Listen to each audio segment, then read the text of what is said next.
industrial genetic experiments in the past.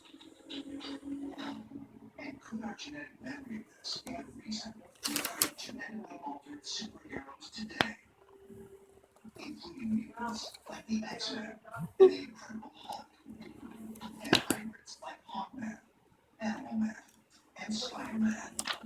Is it possible we are seeing superhero movies that at some level of memory having been changed before?